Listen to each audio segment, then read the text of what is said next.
gracia es la luz para mí.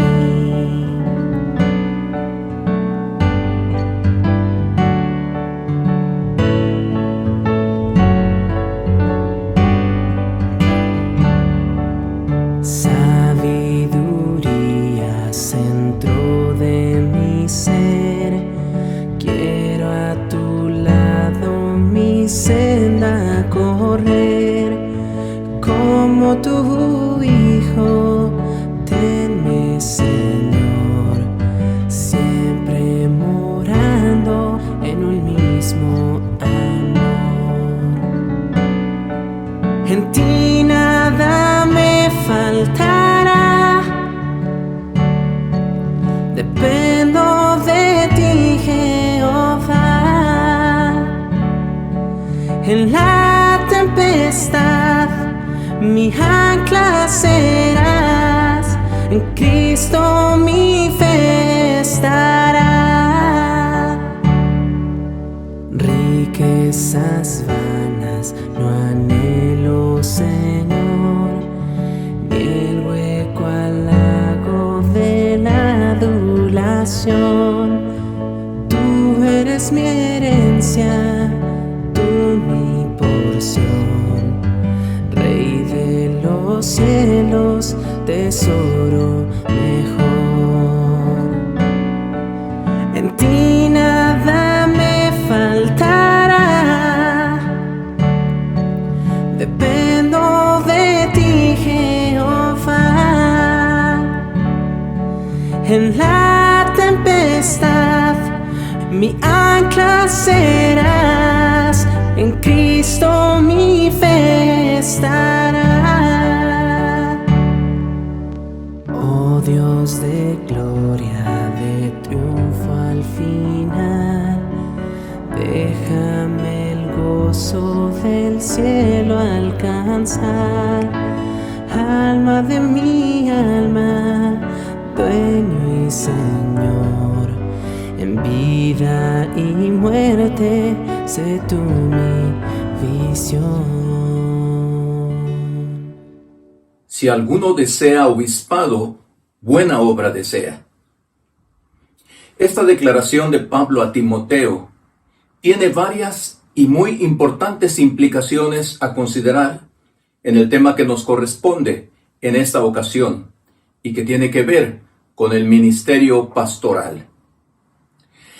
En el antiguo llamado libro de fórmulas que tenía nuestra Iglesia Nacional, dentro del protocolo para la celebración de los matrimonios, se leía al principio la siguiente declaración admonitoria.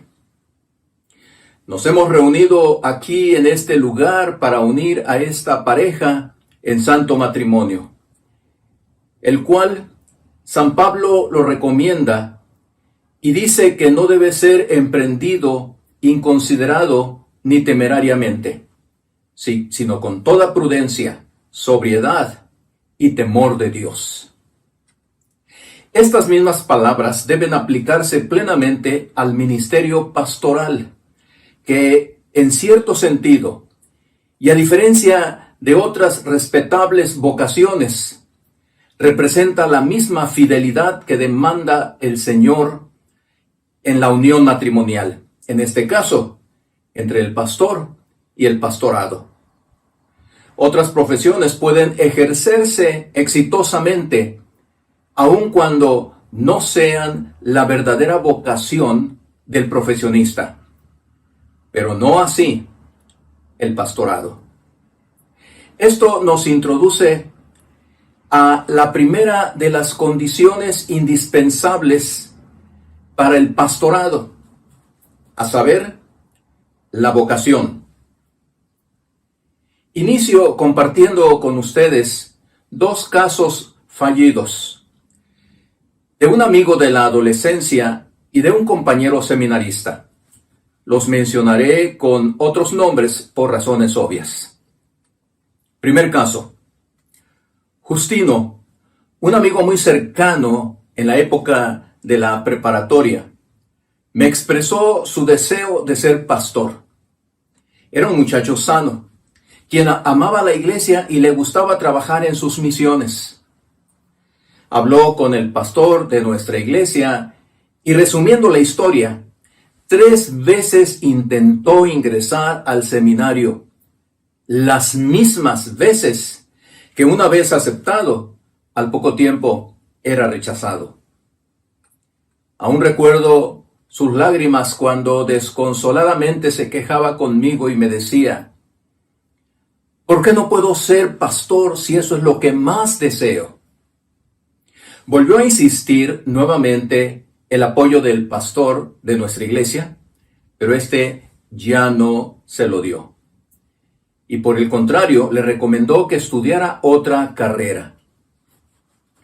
Perdí de vista a Justino por varios años, y cuando volvimos a encontrarnos, él ya era un abogado exitoso y feliz.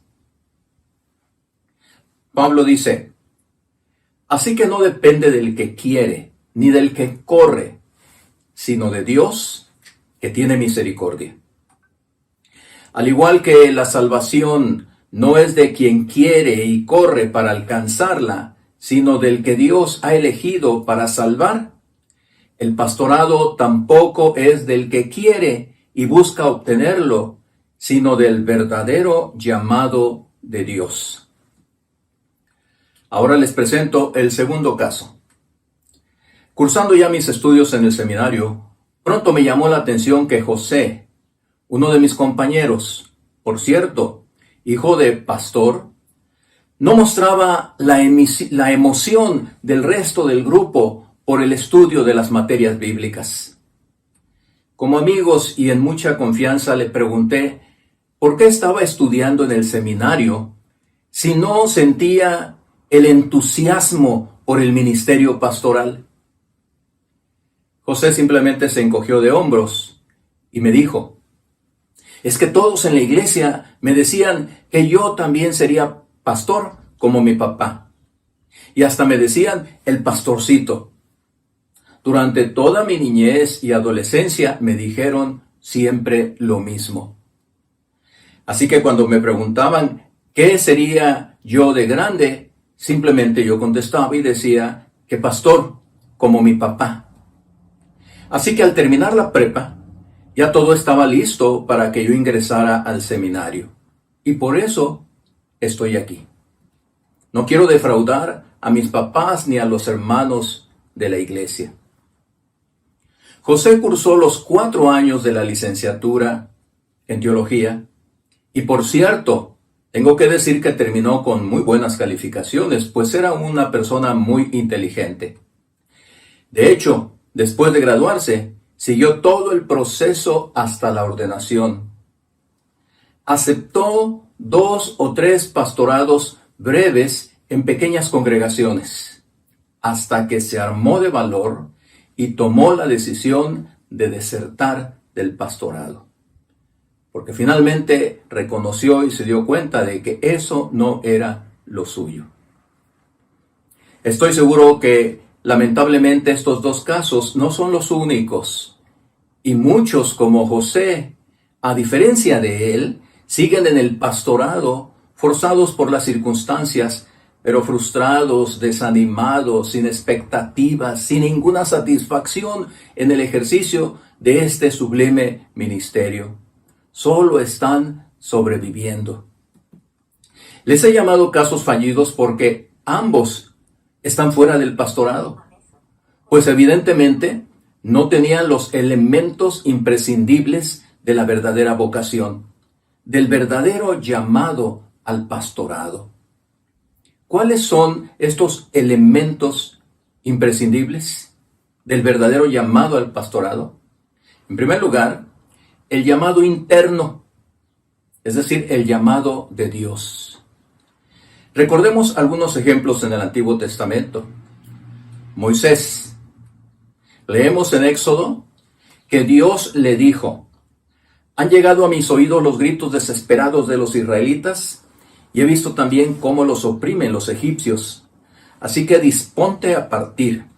Voy a enviarte al faraón para que saques de Egipto a los israelitas, que son mi pueblo. Dios llamando a Moisés.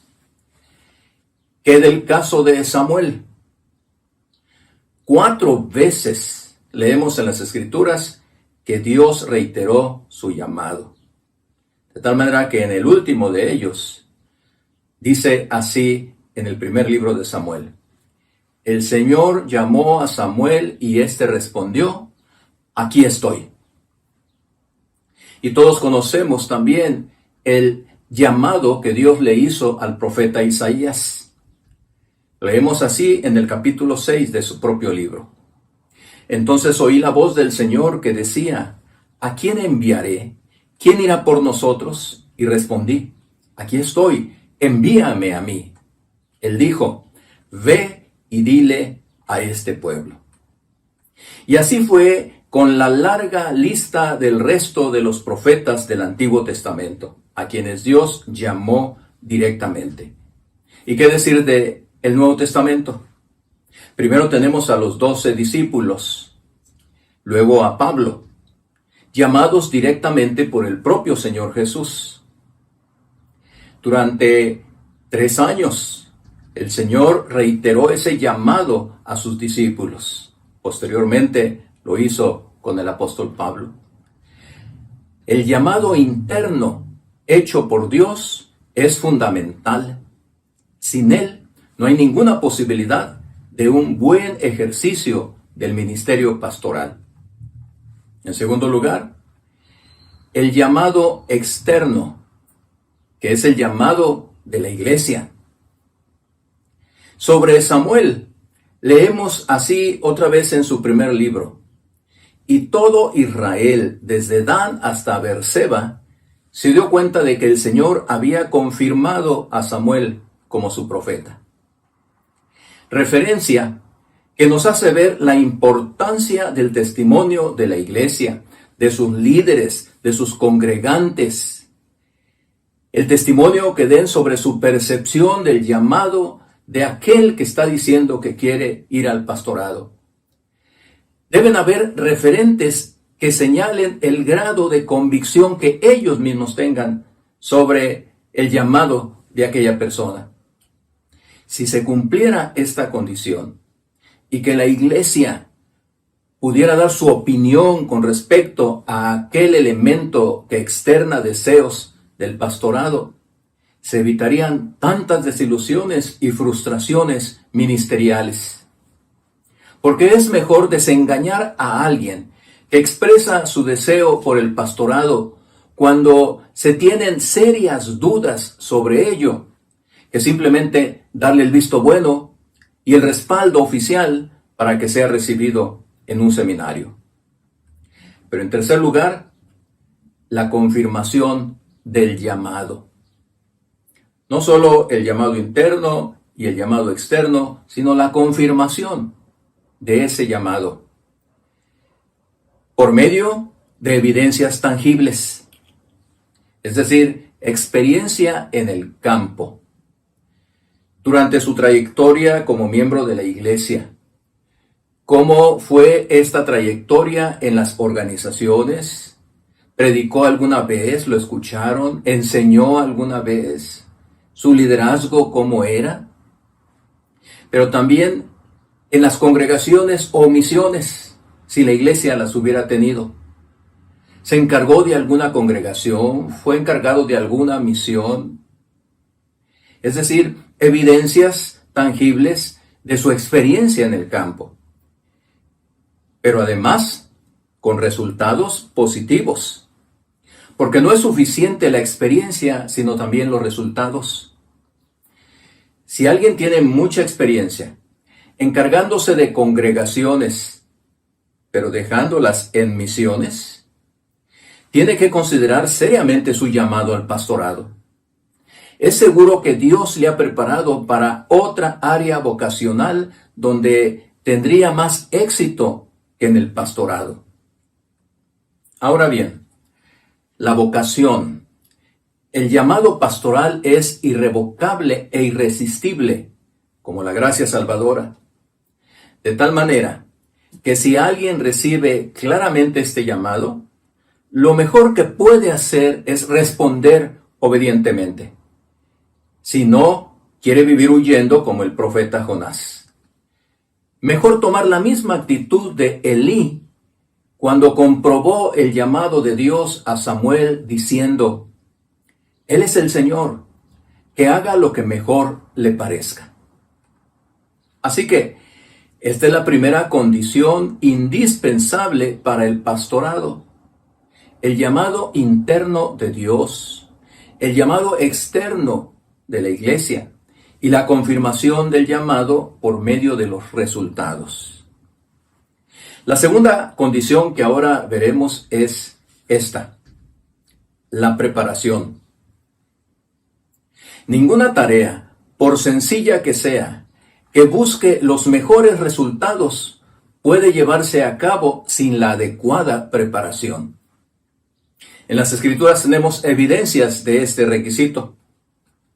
En el Antiguo Testamento, la preparación de los profetas era práctica y la daba Dios mismo, muchas veces poniendo literalmente sus palabras en la boca de los profetas. En el Nuevo Testamento, el Señor utilizó el sistema teórico práctico durante un poco más de 3 años para preparar a sus discípulos. Pablo recibió instrucción a los pies del maestro Gamaliel. Una de las causas de la proliferación de muchos grupos que se identifican como cristianos es una enseñanza pobre y distorsionada de la palabra de Dios. Esto causado por el poco interés en la adecuada preparación. Recordemos que Pablo orientó a Timoteo sobre este asunto importante diciéndole: procura con diligencia presentarte a Dios aprobado, como obrero que no tiene de qué avergonzarse, que usa bien la palabra de verdad. O como dice nuestra versión de Reina, que traza bien la palabra de verdad. Hay 3 áreas para la mejor preparación. La primera de ellas es la recibida en su iglesia, como miembro de ella. En la escuela dominical, recibió algo de preparación en las clases que se impartían. En las predicaciones de su pastor, también cuánto aprendió de ellas. Los estudios de entre semana, alguna reunión en célula a la que asistía. Esa es un área de preparación previa. En segundo lugar, la preparación personal espontánea, es decir, la lectura y el estudio personal de la Biblia consistente, regular, día tras día. La lectura de otros libros recomendados, su interés por ellos. La oración por sobre todo, que es lo que prepara también el corazón, el espíritu, para esta tarea tan importante. También hablamos sobre estudios formales de seminario, con una currícula completa, en una institución reconocida. No solamente haber tomado cursos cortos eventuales, de unos cuantos meses o quizás de 1 año, sino una preparación formal de seminario. Hay varios imperativos obligados de Pablo sobre este tema. Él es muy severo y claro. Veamos cómo se lo dice a Timoteo. Timoteo, hijo mío, te doy este encargo porque tengo en cuenta las profecías que antes se hicieron acerca de ti.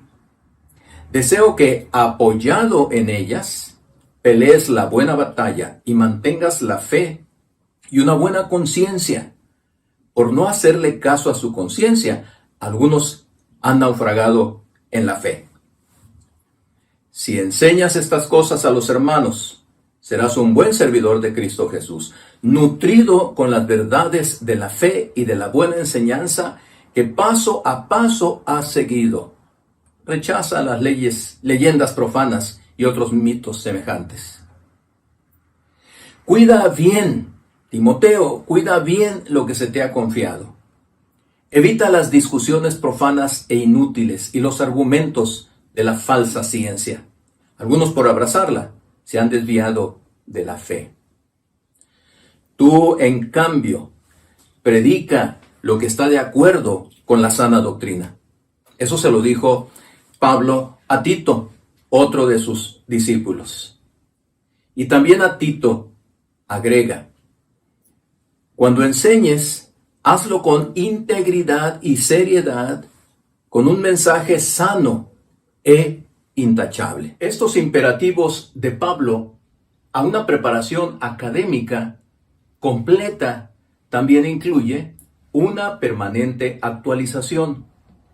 Tantos cursos y estudios posteriores como nos sea posible hacerlo, porque no es aceptable una actitud conformista con lo ya aprendido. Se requiere superación constante para poder predicar efectivamente el Evangelio a un mundo que está cambiando constantemente, con nuevas ideas, con una mentalidad cambiada. Por lo tanto, necesitamos estar nosotros también al día, aprendiendo más cada día, profundizando más en el conocimiento de la palabra, sabiendo cómo la vamos a aplicar a este mundo tan cambiante.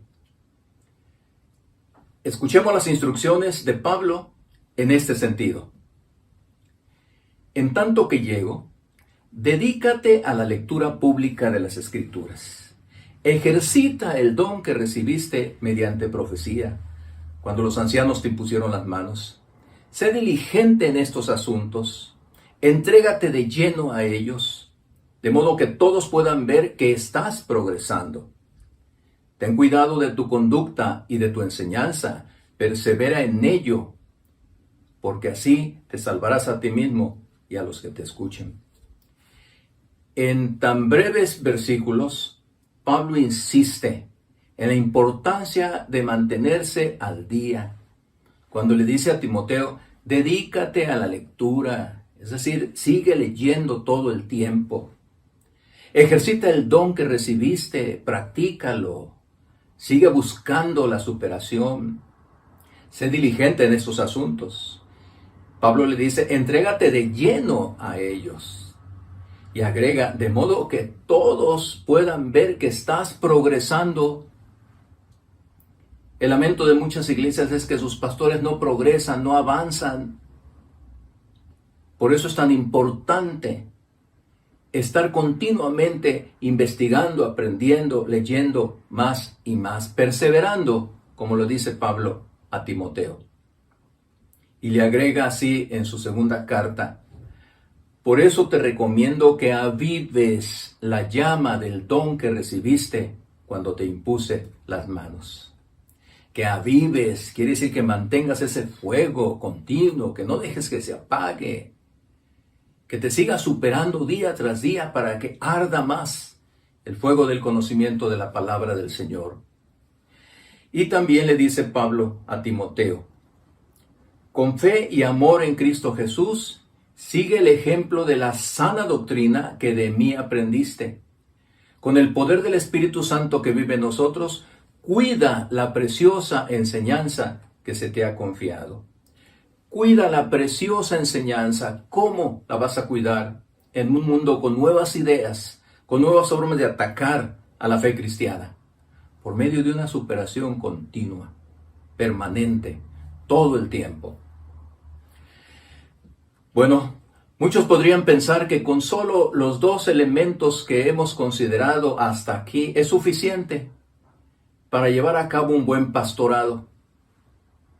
Pero déjenme decirles que aunque estos dos elementos son indispensables, sin ninguna duda, falta el tercero, que no obstante mencionarlo al final, tiene tanta relevancia como los dos primeros. ¿Cuál es este? La certificación. ¿Qué cosa es la certificación cuando hablamos del ministerio pastoral? La certificación es un sinónimo de testimonio, que por cierto, lamentablemente no es el elemento que más cuidemos en el ejercicio de nuestro ministerio pastoral. Para el desarrollo de este tercer y final aspecto, Me referiré literalmente a varios valiosos conceptos que Bryan Chapell hace sobre este asunto tan importante en su libro La predicación cristocéntrica, que recomiendo completamente. Un libro de homilética, pero que dedica toda la primera parte precisamente a este asunto de la certificación, aunque no menciona esa palabra. Él hace referencia a lo que en la retórica clase se establece como los tres elementos que componen todo mensaje persuasivo. Los tres elementos son el logos, el patos y el ethos. Aplicándolo al caso que nos ocupa sobre el ministerio pastoral, naturalmente que el logos se refiere a las palabras, al contenido del mensaje expuesto, incluyendo su arte, su lógica, su hermenéutica, su homilética, la exégesis que se haya hecho. Y de esto acabamos de hablar en el segundo punto de esta conferencia, sobre la preparación teológica adecuada, de probado nivel académico. Eso es el logos, el patos. Este término, su concepto nos habla de una convicción profunda acerca de lo que se está predicando, donde las características emotivas y naturales del mensaje incluyen la pasión, el fervor y el sentimiento que el orador transmite y que el oyente experimenta. Pero ahora, además de estos dos elementos que son muy importantes, el logos y el patos, queremos enfocarnos en el ethos del ministerio pastoral, es decir, la congruencia entre lo que decimos y lo que vivimos, entre lo que hablamos y lo que hacemos, entre la teoría y la práctica. El ethos se define como el carácter percibido del orador, evaluado por sus oyentes en todo lo que hace, no solo en lo que dice. Aun cuando el mensaje muestre una gran inteligencia, los oyentes desconfían o hacen caso omiso de un orador a quien en su vida práctica no parece tan importante lo que está predicando a los demás. Incontables estudios modernos concuerdan al decir que el ethos es el componente más poderoso de la persuasión. Esta definición nos hace recordar la verdad de una muy conocida frase: un ejemplo vale más que 1000 palabras. Ahora, quiero compartirles algunas breves expresiones literales de lo que Bryan Chapell dice sobre este vital asunto que tiene que ver con el ethos. Leo literalmente estas frases de él. El énfasis propio de la Biblia nos recuerda que el carácter pastoral, es decir, el ethos, sigue siendo fundamental para el ministerio. La gloria terrenal de la predicación puede ser la elocuencia, pero su latir eterno es la fidelidad. No solo es la elocuencia con que se expone la palabra, sino es la fidelidad para con esa misma palabra, la fidelidad de vida. Otra cita.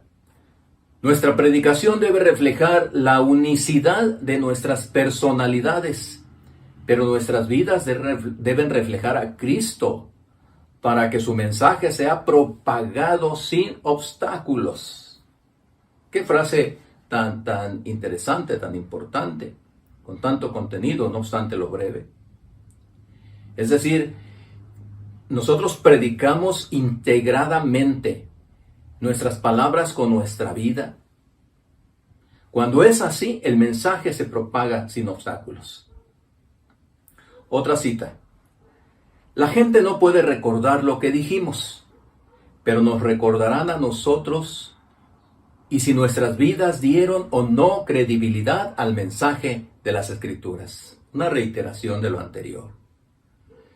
La gente quizás se olvide de mucho de lo que predicamos, pero nuestras vidas, congruentes con la palabra, son las que van a impactarles y las que van a dar credibilidad a lo que hemos estado predicando.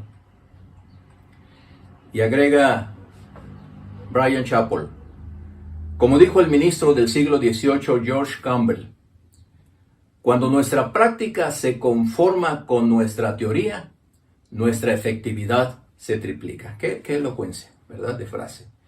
Cuando nuestra práctica, es decir, nuestra vida, nuestros hechos, nuestro testimonio, nuestra conducta cotidiana,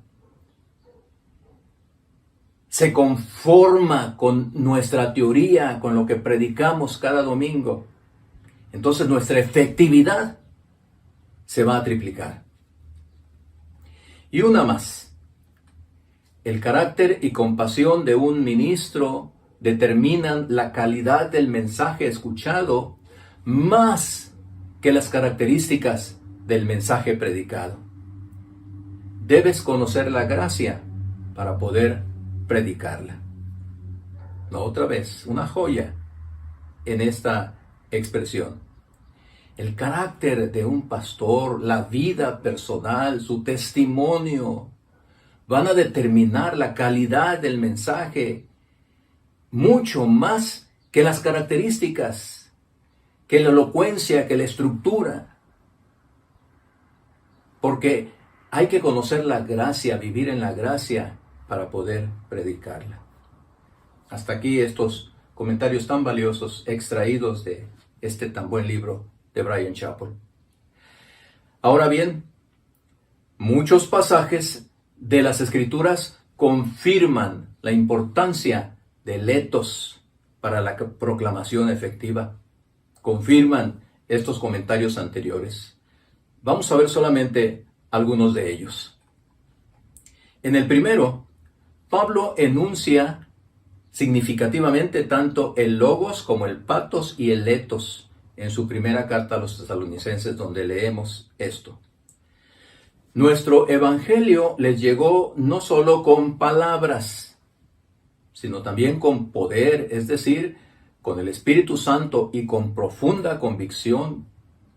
Como bien saben, estuvimos entre vosotros buscando su bien. Aquí Pablo en esta parte engloba los tres aspectos de lo que debe ser la confirmación de un buen pastorado. La palabra por un lado, la buena palabra predicada, el pato, los sentimientos, la convicción, las emociones expresadas, pero por sobre todo el etos, la vida, el testimonio que confirma el mensaje. Dos referencias más de Pablo sobre su etos personal son las siguientes. Como ven, no predicamos con engaño ni con intenciones impuras o artimañas, pues hablamos como mensajeros aprobados por Dios, a quienes se les confió la buena noticia. Nuestro propósito es agradar a Dios, no a las personas. Solamente Él examina las intenciones de nuestro corazón. Dios conoce lo que hay en nuestro corazón. A Él no podemos engañarlo. Si no podemos engañar a la gente, mucho menos a Dios. La segunda cita. Por nuestra parte, a nadie damos motivo alguno de tropiezo para que no se desacredite nuestro servicio.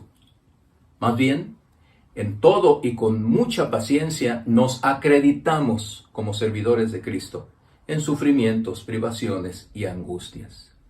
Este es el testimonio de Pablo, un orador elocuente, alguien bien preparado, que sin embargo también sabía que su etos, su testimonio, su vida, tenían que ser congruentes con el contenido de su predicación para poder impactar y convencer a la gente sobre las verdades del Evangelio que él estaba predicando.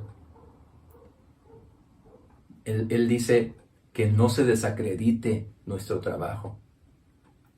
Desacreditar nuestro trabajo es no corresponder con nuestros hechos a lo que estamos predicando. Y luego, sus reiteradas exhortaciones al pastor Timoteo sobre la importancia de su propio etos, ahora ya del etos de Timoteo. Recordemos lo que Pablo dice. Procura con diligencia presentarte a Dios aprobado, como obrero que no tiene de qué avergonzarse, que usa bien la palabra de verdad. Mas evita profanas y vanas palabrerías, porque conducirán más y más a la impiedad. Huye también de las pasiones juveniles, y sigue la justicia, la fe, el amor y la paz, con los que de corazón limpio invocan al Señor. Qué claro es Pablo hablándole a Timoteo, su discípulo, un pastor joven. Tienes que procurar con mucha diligencia presentarte aprobado por Dios primero y como obrero que no tiene de qué avergonzarse. Que huyas de las cosas pecaminosas, que sigas lo que es bueno, lo que es positivo, las virtudes cristianas. Veamos otra recomendación reiterativa. Tú, en cambio, hombre de Dios, huye de todo esto y esmérate en seguir la justicia, la piedad, la fe, el amor, la constancia y la humildad. Te encargo que guardes este mandato sin mancha ni reproche hasta la venida de nuestro Señor Jesucristo, la cual Dios a su debido tiempo hará que se cumpla. Y una cita más. Que nadie te menosprecie por ser joven. Al contrario, que los creyentes vean en ti un ejemplo a seguir en la manera de hablar, en la conducta y en amor, fe y pureza. Ejercítate en la piedad. Pues aunque el ejercicio físico trae algún provecho, la piedad es útil para todo, ya que incluye una promesa no solo para la vida presente, sino también para la venidera. Ejercítate para la piedad. ¿Qué significa esta exhortación de Pablo? Ejercítate para la piedad. Es decir, ejercítate para una vida pía, una vida santa, una vida limpia, una vida que honre la palabra que estás predicando.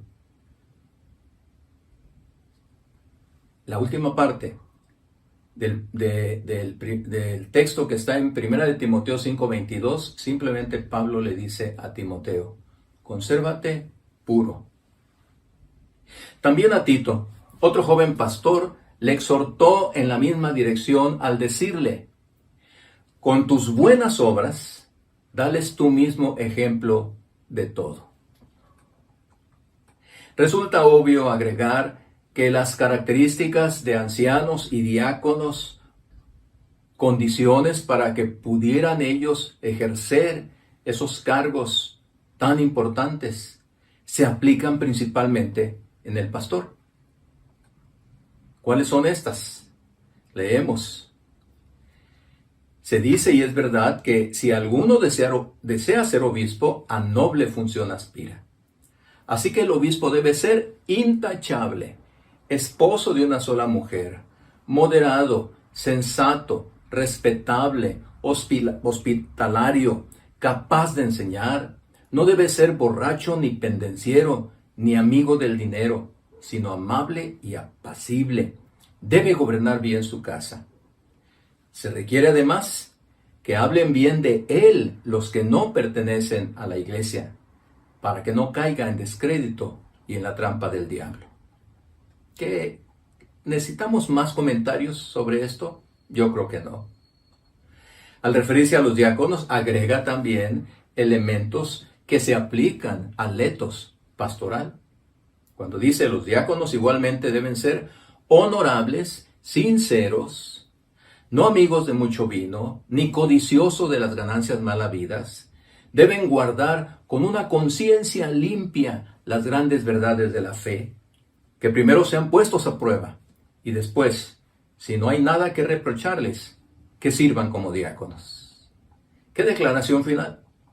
Que sean puestos a prueba y si no hay nada que reprocharles, ok, que ejerzan el ministerio al que están aspirando. Esta es la gran diferencia entre el ejercicio pastoral y cualquier otro ejercicio profesional. Se los ilustro así. Están en un consultorio médico. Estamos en un consultorio médico. El médico puede indicar a su paciente que deje de fumar, porque el cigarro está acabando con su vida, con sus pulmones. Pero mientras el médico está dando esa indicación a su paciente, en su bolsa de su bata blanca se trasluce visiblemente una cajetilla de cigarros. Sin embargo, el paciente se levantará y seguirá al pie de la letra esa indicación de su médico. A él no le interesa si el médico es congruente con lo que está señalando.